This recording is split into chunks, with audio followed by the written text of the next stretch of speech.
नमस्कार दोस्तों, मैं ईशानी अग्रवाल। कल 2 अक्टूबर थी।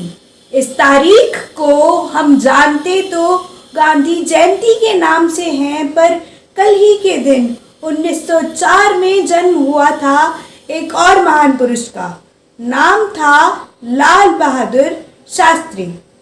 उत्तर प्रदेश के वाराणसी में मुगल सराय नामक स्थान पर जन्म हुआ एक बालक का नाम रखा गया लाल बहादुर श्रीवास्तव। बड़े होकर वह जातिवाद के बहुत बड़े विरोधी बने, इसीलिए उन्होंने अपना सरनेम भी त्याग दिया।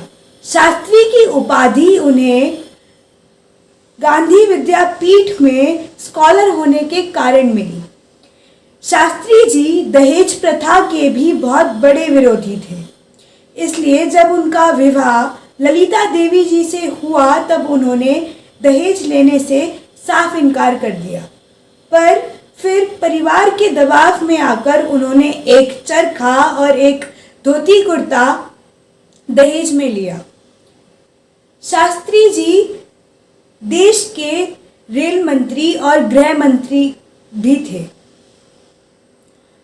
अब मुझे एक किस्सा याद आता है। जब शास्त्री जी देश के रेल मंत्री थे तब उन्होंने अपनी माता जी को ये नहीं बताया था कि वो देश के रेल मंत्री हैं। उन्होंने बोला कि मैं रेलवे में एक कर्मचारी हूँ। एक दिन उनकी माता जी उनका पीछा करते हुए एक कार्यक्रम में पहुँच गई। उन्होंने जब वहाँ जाकर पूछा कि मेरा बेटा यहाँ पर काम करता है और वो कहाँ है, और जब नाम पूछने पर उन्होंने नाम बताया तो सब हंसने लगे और उन्होंने उनकी माताजी को उनके सामने ले जाकर खड़ा कर दिया और बोला कि क्या यही तुम्हारे पुत्र हैं? उन्होंने हाँ में जवाब दे दिया और शास्त्री जी को बताया कि ये माताजी आपकी माँ होने का दावा करती हैं। तब शास्त्री जी ने अपनी माँ को अपने पास बिठाया और कुछ देर बाद वापस घर भेज दिया। फिर जब लोगों ने उनसे पूछा कि शास्त्री जी आपने अपनी माँ को क्यों नहीं बताया कि आप रेल मंत्री हैं, तब शास्त्री जी ने जो जवाब दिया वो आप सुनिए। उन्होंने बोला कि अगर मैं अपनी माँ को बता देता कि मैं रेल मंत्री हूँ तो वह सबकी सिफारिशें लेकर मेरे पास आ जाती और मैं मना नहीं कर पाता, इसलिए मैंने अपनी माँ को नहीं बताया कि मैं रेल मंत्री हूँ। जब शास्त्री जी रेल मंत्री थे तो एक रेल हादसे में 150 लोगों की जान चली गई थी। इसका जिम्मेदार वो खुद को मानते थे। इसी कारण से उन्होंने रेलवे मिनिस्टर के पद से इस्तीफा दे दिया था। शास्त्री जी देश के दूसरे प्रधानमंत्री भी बने।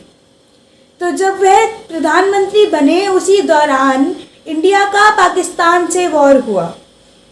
उस वॉर में हमारे देश के सैनिकों को शास्त्री जी ने पाकिस्तान पर हमले करने की पूरी छूट दी थी और हमारे सीमा पर खड़े जवान और हमें अन्न दे रहे किसान को प्रोत्साहित करने के लिए उन्होंने जय जवान जय किसान का नारा भी दिया और हमारे देश को आत्मनिर्भर बनाने के लिए वह हरित क्रांति और श्वेत क्रांति भी लाए थे। उस वॉर को ख़त्म करने के लिए शास्त्री जी और पाकिस्तान के प्रेसिडेंट को ताशकंद, जो कि उज्बेकिस्तान में है, वहाँ बुलाया गया।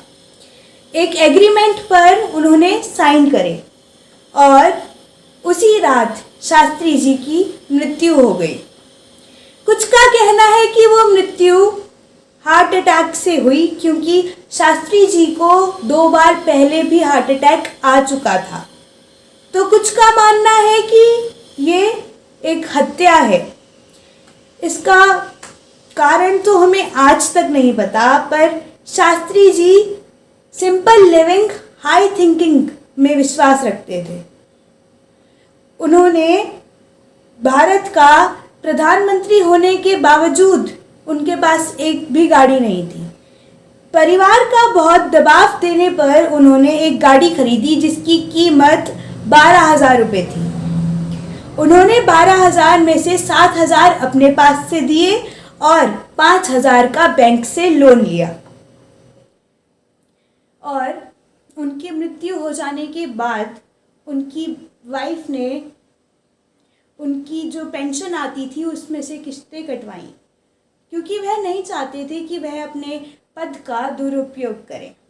शास्त्री जी देश के प्रधानमंत्री बनने के बावजूद उन्होंने अपनी सादगी नहीं छोड़ी। उन्होंने हमेशा अपने विचार उच्च रखे और हमेशा अपना पहनावा साधारण ही रखा। शास्त्री जी अमर रहें। अगर वीडियो पसंद आई हो तो वीडियो को लाइक करना, चैनल को सब्सक्राइब करना और ऐसे कंटेंट के लिए, और कमेंट करे बिना बिल्कुल मत जाना। धन्यवाद।